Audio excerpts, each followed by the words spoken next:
दोस्तों नमस्कार। Tribal heritage with Akshay Baghel में आपका स्वागत है। आज हम एक्सप्लोर करने पहुंचे हैं गादी पंडुम या गादी तिहार धर्मराजगुड़ी में, जो दंतेवाड़ा जिले से Geedam Dantewada Bacheli national highway 163A से चीतालंका बाईपास मार्ग होते हुए लगभग 2 किलोमीटर की दूरी पर चीतालंका ग्राम में स्थित है। अभी हम धर्मराजगुड़ी के मुख्य द्वार के पास पहुँचे हैं और जैसा आप देख रहे हैं कि मुख्य द्वार में लिखा हुआ है धर्मराजगुड़ी, और मुख्य मार्ग से हम मुख्य द्वार से अभी धर्मराजगुड़ी, जिसे स्थानीय भाषा में पंडालगुड़ी भी कहा जाता है, हम प्रवेश कर रहे हैं। पंडालगुड़ी की विशेषता ये होती है कि गुड़ी के सामने आपको सेमल वृक्ष का जो मंडप है वो हमें दिखाई देता है। जैसे सामने आप देख रहे हैं, यह जो मंडप है वो लकड़ी से बना हुआ, यह सेमल वृक्ष के लकड़ी से बना हुआ होता है। और पंडालगुड़ी में आप देखेंगे तो यह एक सामान्य विधान होता है, या ये उसका परिचय होता है कि गुड़ी के सामने सेमल वृक्ष से एक मंडप बना हुआ होता है। और इस गादी पंडुम की रस्म के लिए या संस्कार के लिए यहाँ पर सभी जमा हो गए हैं। सामने धर्मराजगुड़ी है और उसके बाजू में हमने गांव देवी का एक मंदिर भी देखा। और यह जो हमें 2 खूंटा दिख रहा है, यह भीमसेन देव का खूंटा हम जिसे बोलते हैं वो मान सकते हैं। इस भीमसेन खूंटा के पास ही यह गादी पंडुम या फिर गादी तिहार यहाँ पर संपन्न किया जा रहा है। यहाँ पर अभी देख रहे हैं आप कि जो मुख्य सेवादार हैं धर्मराजगुड़ी के श्री मानसाय नायक जी, और उनके सहयोगी के रूप में राउत और कलार जो समुदाय के लोग हैं, वे भी इस गादी तिहार या फिर गादी पंडुम के लिए बांस से जो 2 क्या बोलना चाहिए पात्र जो बना हुआ है बांस का, उसे इसमें मिट्टी में गाड़ा गया है और उसमें मिट्टी रखा जा रहा है। मिट्टी आधा भरा जा रहा है और मिट्टी आधा भरने के बाद जो किसान है या फिर जो ग्रामीण हैं, वो जो भी नई फसल है, नई फसल के रूप में धान हो सकता है, दाल हो सकता है, अरबी हो सकता है, टमाटर हो सकता है, सेमी हो सकता है, ये जो हमें दिख रहे हैं जो नए फसल, वो उसमें डाल रहे हैं। और ऐसा माना जाता है कि ग्रामीणों की ऐसी मान्यता है कि इस गादी तिहार के बाद या फिर इस गादी पंडुम के बाद ही वे नई फसल खाना प्रारंभ कर देते हैं। और जो इस प्रथा का और इस परंपरा का जो निर्वहन कर रहे हैं, वे ही इस परंपरा में यहाँ पर उपस्थित होने आते हैं। चीतालंका ग्राम में जो प्रत्येक इष्ट देव या फिर जो ग्राम देव होता है, उसका एक एरिया होता है, उसका एक क्षेत्रफल होता है। उस एरिया के लोग इस परंपरा का निर्वहन करते हैं। अभी हमने जो देखा, यह एक भाजी होता है जिसे स्थानीय भाषा में चिऊर भाजी भी बोला जाता है, और इस चिऊर भाजी को भी इसमें डाला गया है। और अभी देख रहे हैं आप कि ये दाल भी इसमें डाला जा रहा है मानसाय नाग जी के द्वारा। और ये नई जो धान है, धान को भी वो इसमें डाल रहे हैं। 2 खूंटा बनाया गया है बांस का, और देखिए धान वो अपने हाथ से ले रहे हैं, और धान भी वो इसी जो बांस का पात्र है वो इसमें डाल रहे हैं। और ये बड़ी रोचक परंपरा है। और बहुत जो आदिवासियों में, जो यहाँ आदिम समुदायों में जो यह परंपरा हमको देखने को मिलती है कि कुछ भी यदि उन्हें मिलता है तो सबसे पहले वो अपने इष्ट देव या फिर अपने जो देव हैं, ग्राम देवता, इष्ट देवता, उन्हें अर्पित करते हैं। उसके बाद ही वे उसे खाना या फिर ग्रहण करना प्रारंभ करते हैं। और बस्तर में आपको यह परंपरा लगभग सभी आदिम समुदायों में देखने को मिल जाएगी। अभी सभी जो ग्रामीण हैं, जो पुराने लोग हैं, वो इस परंपरा का अभी भी निर्वहन कर रहे हैं।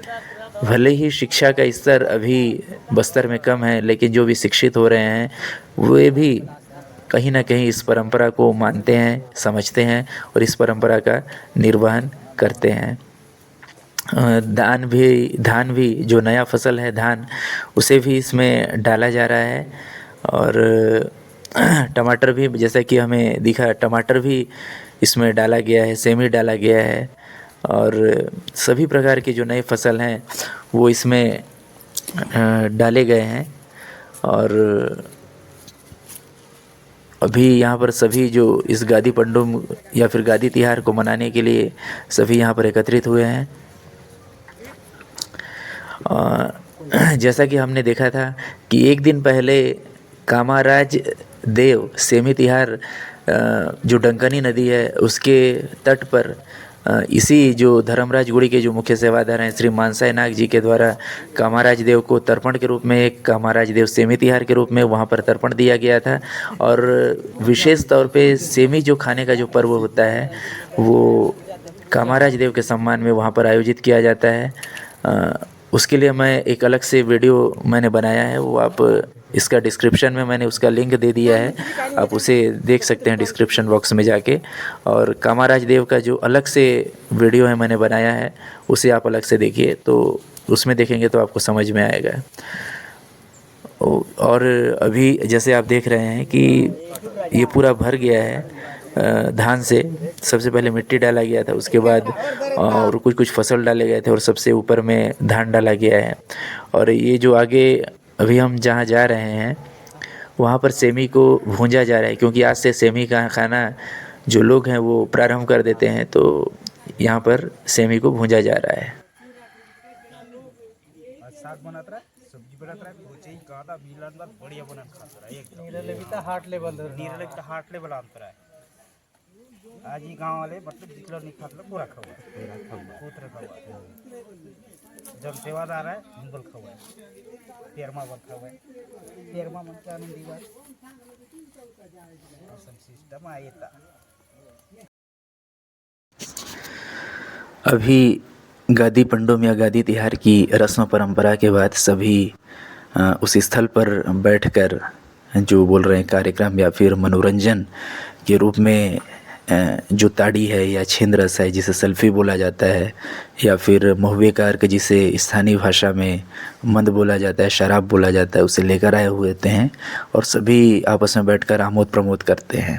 अभी आप सामने देख रहे हैं यह जो कुटिया है या फिर झोपड़ी जो आप बोल सकते हैं, यह गांव देवी बोला जाता है स्थानीय भाषा में, जो ग्राम देवी होती है।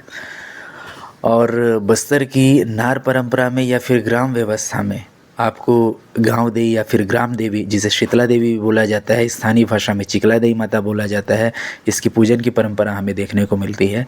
इनके साथ ही भीमसेन देव की पूजा और साथ ही साथ डोंगर देव की पूजा हमें प्रत्येक ग्राम में, प्रत्येक नार में हमें देखने को मिलती है। प्रत्येक क्षेत्र का अपना अलग अलग जो गांव देवी होता है, ग्राम देवी और डोंगर देव और भीमसेन देव होता है, जिसकी पूजा ग्रामीण करते हैं।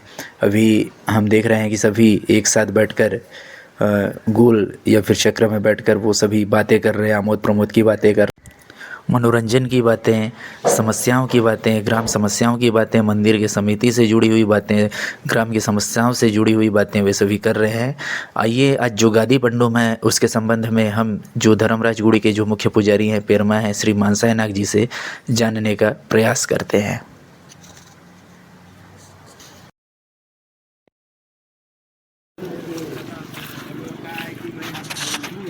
कल हम लोग जो अपना पौंडुम बनाए की परंपरा से हम लोग करते आ रहे हैं कि भाई अपन जब तक वहाँ पौंडुम नहीं करेंगे तब तक वहाँ का हम सेमी वगैरह नहीं छू सकते हैं, खा नहीं सकते हैं। जब वहाँ का जो भी मुर्गा काटते हैं उसके बाद वहाँ का जो अपना कार्यक्रम होता है तो उसके बाद नदी जाते हैं। नदी जाने से वहाँ खाना वाना बना के फिर वहाँ से बांस और चिऊर लेके आते हैं नदी से। तो फिर उसके बाद यहाँ जो अपना परंपरा का वो गोरला, उसको उसमें अपन धान कोचई जो भी अपना जितने भी खाने का अनाज उसमें डालते हैं, उसको गादी तिहार बनाते हैं। बनाया जाता है जैसे उन गादी में टमाटर, ये अपना जैसे बरबटी होता है, सेमी होता है, कोचई होता है, हरवा जो भी कुल्ती सब उसमें डाला जाता है। उसके बाद अपन मतलब गांव के जो सदस्य बुजुर्ग जो बताएं उसके अनुसार से खाते हैं उसको। जब तक वो नहीं डालते हैं तो कुछ नहीं खा सकते, हम लोग खाते नहीं। सैनिक की ओर से इसका मतलब, इसका नाम है देवी का नाम, मतलब वहाँ बनाते हैं वो कामाराज है। कामाराज में जब तक हम सेमी का मतलब उसका नहीं करेंगे तो उसको छू नहीं सकते, खा नहीं सकते। जो अपने बाप दादी से परंपरा है और देवी की ओर से भी है इस अंतर्गत। कामाराज देव और धर्मराज देव सब भाई। तो मानने के तौर से तो बड़ा पाड़ राजा ही है। तो बड़े इसलिए मानते हैं धर्मराज को, तो अपन को उतना पता नहीं है कि क्योंकि ये मुर्गा उर्गा इसकी नहीं कटता है, सिर्फ फल है। तो थोड़ा बहुत तो जो ओवर साइड रहता है उसको तो बड़ा ही माना जाता है नहीं? तो उस तरह से इसको बड़ा बोलते हैं गांव के, मतलब इष्ट देवता है मुख्य धर्मराज। ये धर्मराज का कितना एरिया आता है? ये पूरा चितालंग का पूरा चितालंग का पूरा ही है। अच्छा, पूरा चीज़। हाँ। जो बाहर से भी आते हैं, जो भी हाँ। हंसी ठिठोली के साथ कार्यक्रम की समाप्ति पर सभी एक दूसरे का अभिवादन करते हुए एक दूसरे से विदा लेते हैं। आई होप कि आप लोगों को आज का वीडियो पसंद आया होगा। नेक्स्ट वीडियो के नोटिफिकेशन के लिए प्लीज़ चैनल को सब्सक्राइब कीजिए। मिलते हैं आपसे नेक्स्ट वीडियो में, तब तक के लिए नमस्कार।